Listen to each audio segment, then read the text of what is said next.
The following is a presentation of the Eagles Sports Network. All right, Mike Clowney, if you would start us off with a statement about a road trip for a second straight road trip back to Palmetto State to face off against the two-time defending SAC champs and the Newberry Wolves. Yeah, it was wild. We go to South Carolina 3 trips this year. I mean, we've been to Limestone this week with Newberry, and then we'll go back down a couple weeks from now for Erskine. But, you know, as far as going down to travel to play Newberry, always a fun game, a cool environment, you know, always a place that's exciting to play.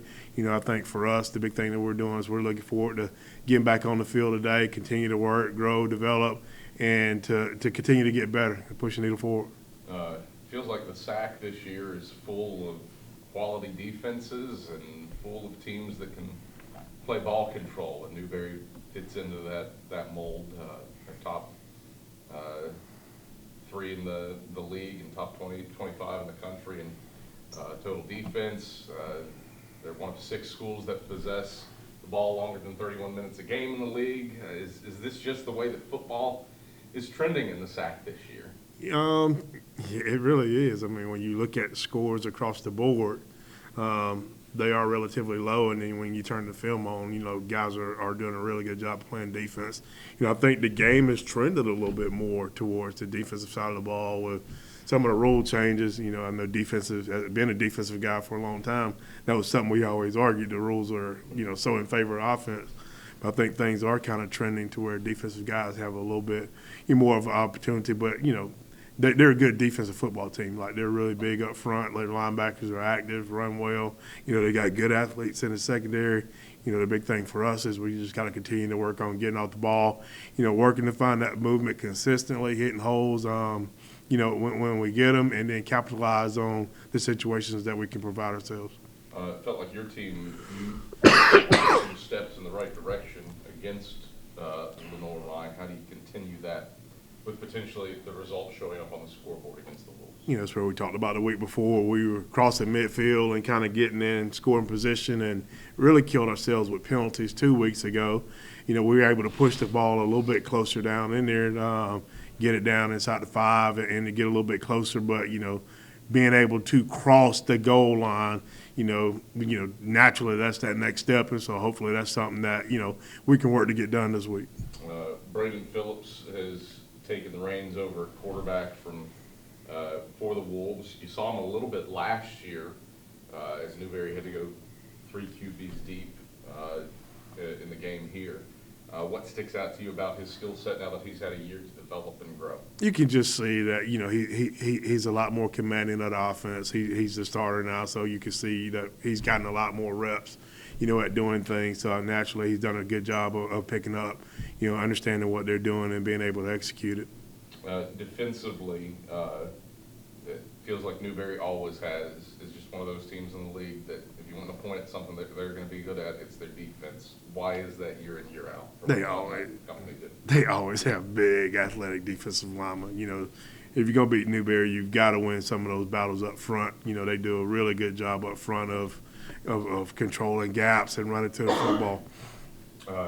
Jalen Myers looked pretty good under center for your crew for 3 quarters before suffering an eye poke.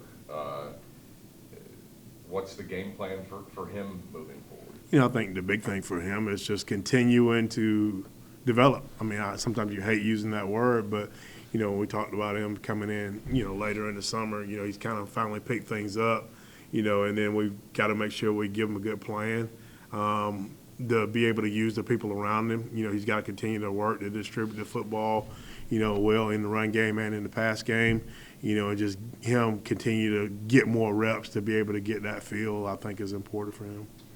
Julius Cobbs continues to be the surprise in the receiving core.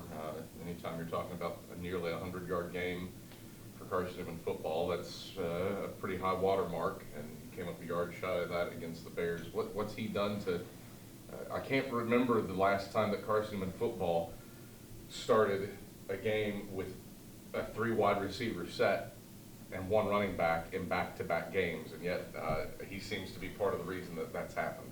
Yep, I mean, Julius has done a really good job for us at slot. You know, same thing. Him just continuing to learn and push his needle forward too. I think it's something that's been good for us. It's been good for him. You know, we continue we basically pray that he kind of is able to continue, you know, that growth throughout the week. You know, he's worked really hard to kind of get in position to be able to help the football team. You and I talked about it during the show about possessions being magnified.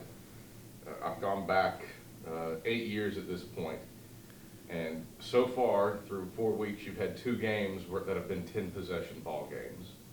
There have been years where you only have 1 10-possession ball game. How do you strategize around that reality that the rule changes are consistently removing about 2 possessions a game? Yeah, I think, you know, we sit around and talked about that as a staff.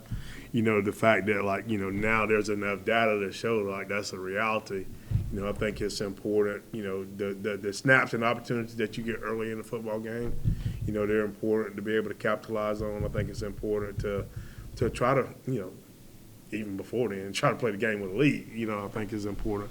And so those are the things that you look at, you know, and then the other little things, those are a result of, you know, going out, knowing what to do, executing, and putting the ball across the goal line. Anything else? That's all I have.